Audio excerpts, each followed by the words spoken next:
Allons maintenant dans la rubrique Espace Femmes.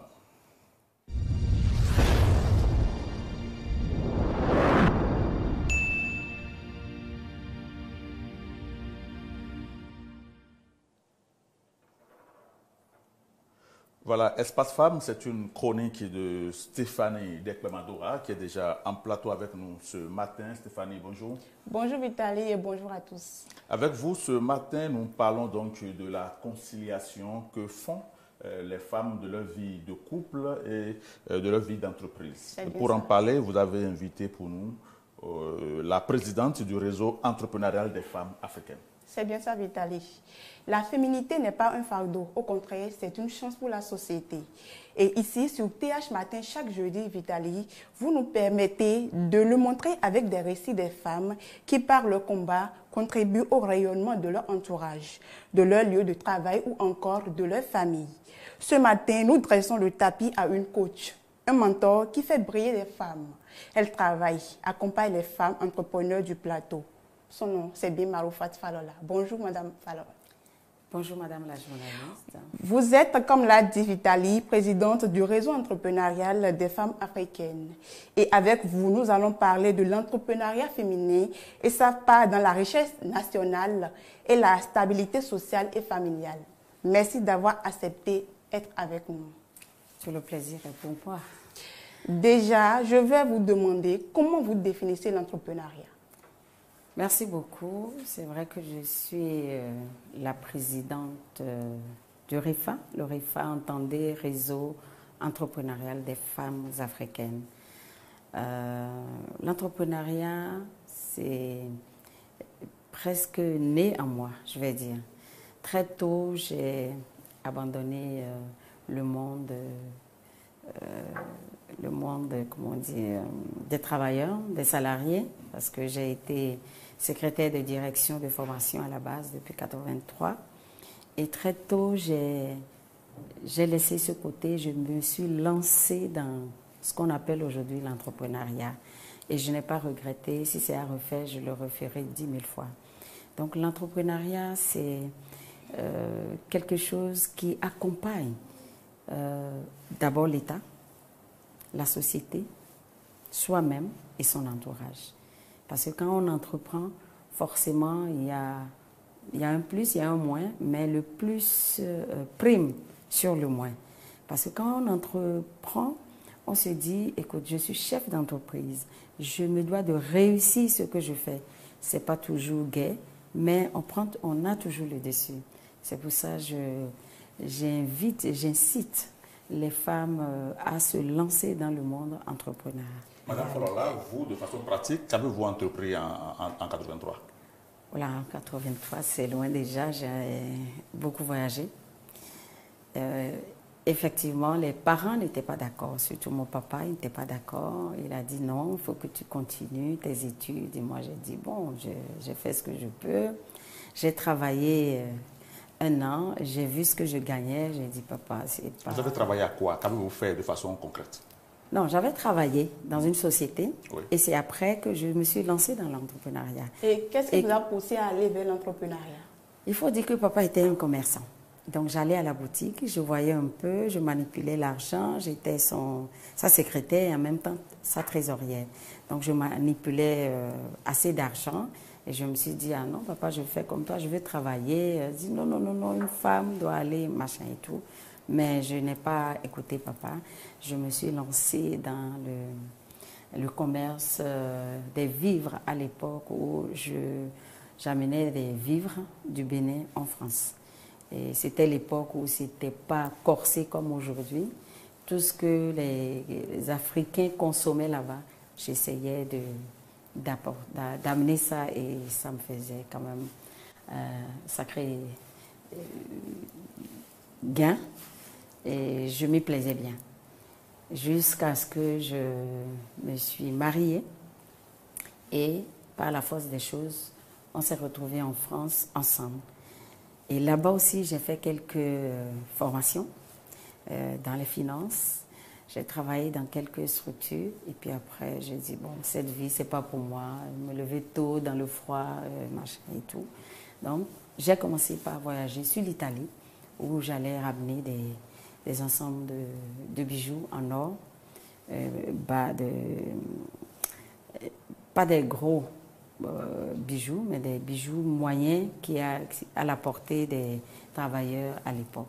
C'est comme ça que je me suis lancée. Les débuts, c'était facile pour vous ou... Les débuts, vous savez, bon, en France, quand vous êtes dans l'entrepreneuriat et que vous allez au Crédit Agricole et que vous avez un bon dossier, on vous finance.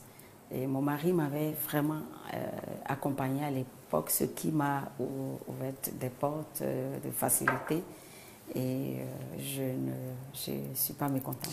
Et justement, est-ce que les femmes s'intéressent de plus en plus à l'entrepreneuriat aujourd'hui? Oui, je peux dire oui. Les femmes s'intéressent à l'entrepreneuriat parce qu'elles se sont rendues compte que le salaire ne suffit pas dans un foyer, surtout à l'ère de ce siècle, du 21e siècle. Le salaire seul du mari ne suffit plus, même ajouter le salaire de la femme. Dans un ménage, ça ne suffit plus. Donc, elles ont commencé par regarder un peu à gauche, à droite. Qu'est-ce que je peux faire pour accompagner, pour avoir un plus dans le foyer? Beaucoup de femmes se lancent dans l'entrepreneuriat. Et la vie de couple, la responsabilité de femme au foyer, et ces aspects-là font-ils partie des facteurs sources de difficultés pour la femme entrepreneur? Par moment, oui. Par moment, oui. Quand vous êtes dans un couple, l'homme, en général, vous m'excusez, il y a un homme ici sur le plateau, l'homme, en général, voit d'un autre œil, des fois, le surplus, ce que la femme entreprend en parallèle. Pour lui, il se dit non, pourquoi tu te gênes? Moi, je suis là, je t'entretiens en fonction des moyens que j'ai. Mais la femme qui a une vision, qui voit loin, se dit bon, d'accord, mais si je fais aussi quelque chose à côté, ça peut aider le ménage. Des fois, ça passe, des fois, ça passe pas. Oui, Madame Falola, est-ce que vous ne pensez pas que cette réaction des hommes, c'est du fait que lorsque les femmes s'engagent sur ce chemin, elles affichent un désintérêt complètement, je vais dire, pour leur foyer. Est-ce que c'est pas parce qu'elles consacrent plus de temps à leur activité au détriment donc de leur foyer, pour ne pas dire l'éducation des enfants? Bon, ça en a tout l'air, mais c'est pas ça. Il faut vivre cela pour comprendre. Parce que quand la femme entreprend, quand la femme décide de faire quelque chose, elle a tout son corps et toute son âme dans ce business. Justement, ce qui fait que l'homme elle se donne beaucoup plus à leur business qu'au foyer. Et déjà, ça m'amène à vous poser une question, Madame Falola. Entre votre boulot, votre activité, votre commerce et votre mari, lequel est votre premier mari? Ça, c'est une question. Entre mon boulot et mon mari... Oui. Quel est votre premier mari? Il n'est pas rare d'écouter nos parents dire ou à leur fille, écoute, ton premier premier job, c'est ton mari. Est-ce que c'est le cas chez vous? Ton premier mari, c'est votre mari à la maison? Les deux sont... Souvent, les parents disent, ton premier mari, c'est ton boulot. Oui. Est-ce que vous acceptez cela? Vous êtes d'accord avec en partie, quand même. En partie? En partie. En partie. Moi, j'estime que pour vivre heureux, même auprès de son mari, il faut avoir un travail. Il faut faire quelque chose. Il faut être utile à quelque chose. Oui, il faut avoir son mari, il faut avoir son boulot, d'accord. Mais est-ce que pour vous, le boulot vient en premier? Je pense que oui. Le boulot vient en premier. Le boulot vient en premier. Donc c'est normal. Le boulot vient en premier et puis le mari complète. Donc souffrez que monsieur soit jaloux. S'il est jaloux, bon, ça n'engage que lui. La jalousie, c'est humain. Et puis, on ne jalouse que des bonnes choses. Ah ouais. Donc, Et vous travaillez avec des femmes entrepreneurs. Oui, de façon pratique, comment est-ce que ces femmes-là arrivent à nager dans les deux marigots? Les femmes entrepreneurs, d'abord, je côtoie beaucoup de femmes, en effet.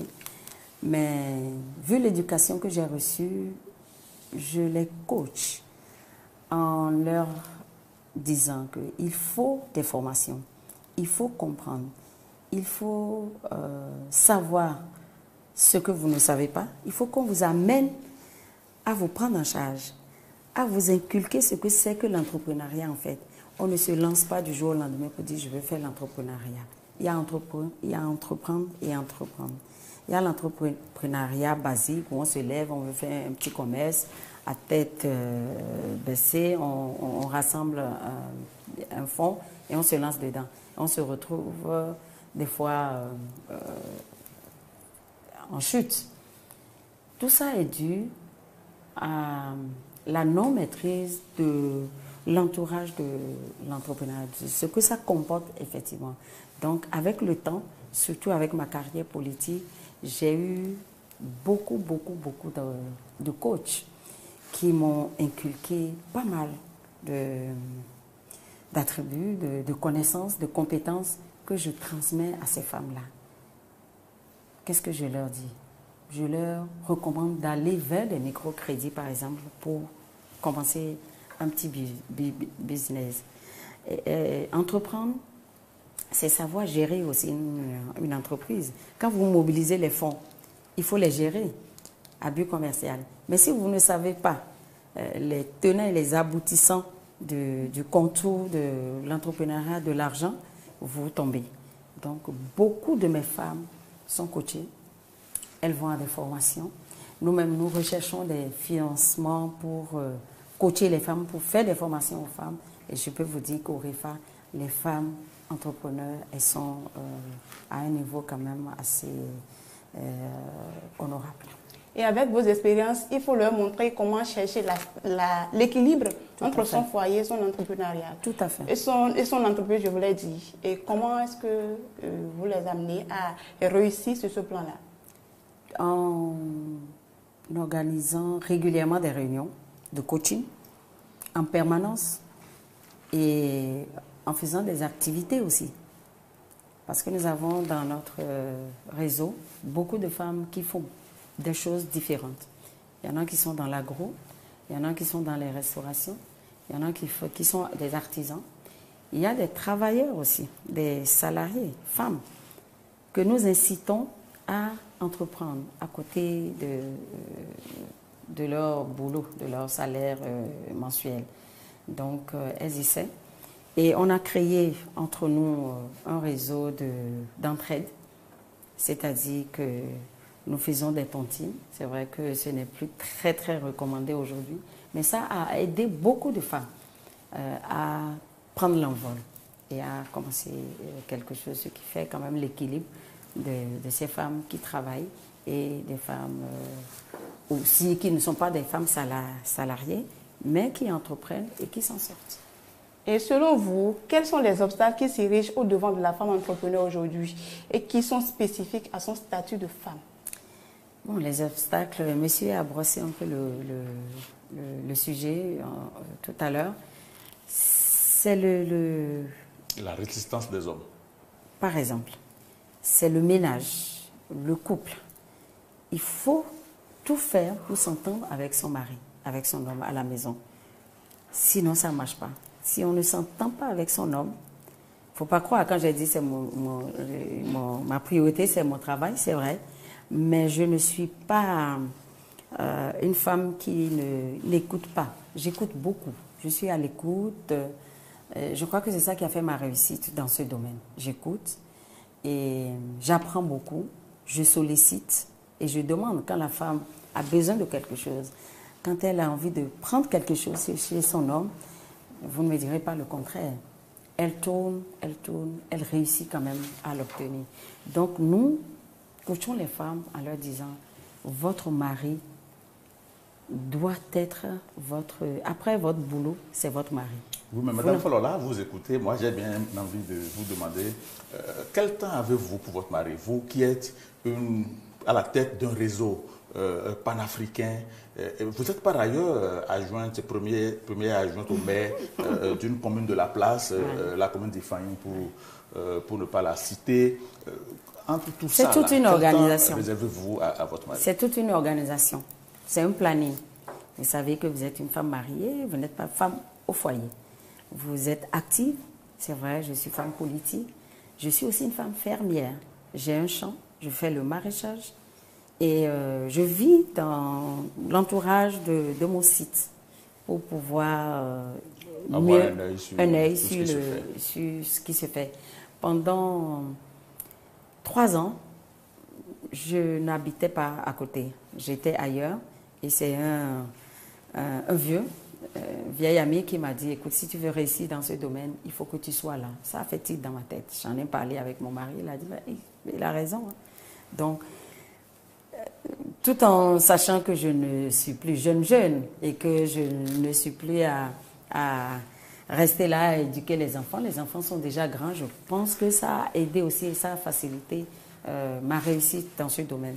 Donc, je planifie, j'ai un temps pour mon site, j'ai un temps pour la politique, j'ai un temps pour mon ménage, j'ai un temps pour l'éducation des enfants. Et puis, il y a donc des prénotions qu'une femme au foyer doit avoir avant de se lancer dans l'entrepreneuriat. Tout à fait.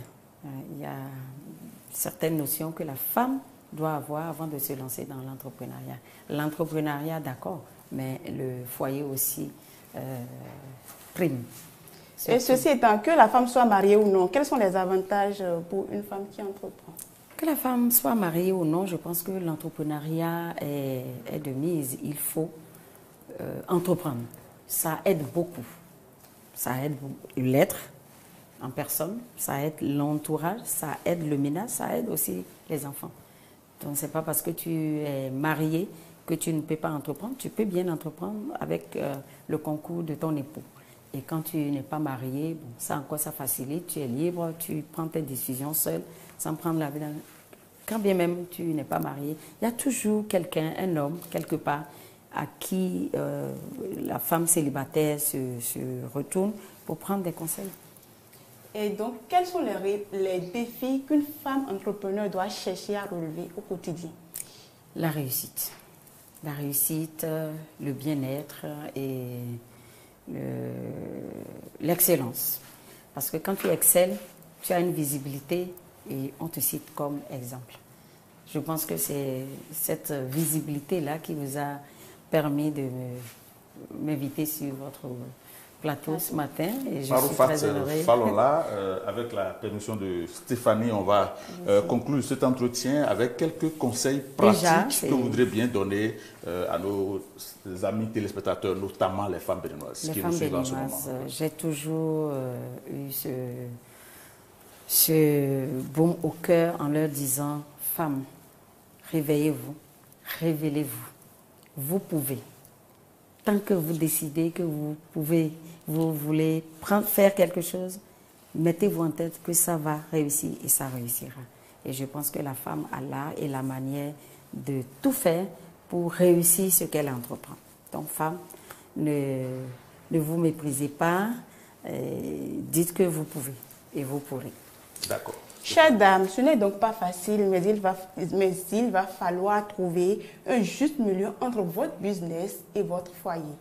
Madame Falola, merci d'avoir été des nôtres. Tout le plaisir a été pour moi. Et au grand plaisir, je n'hésiterai pas quand vous allez me solliciter.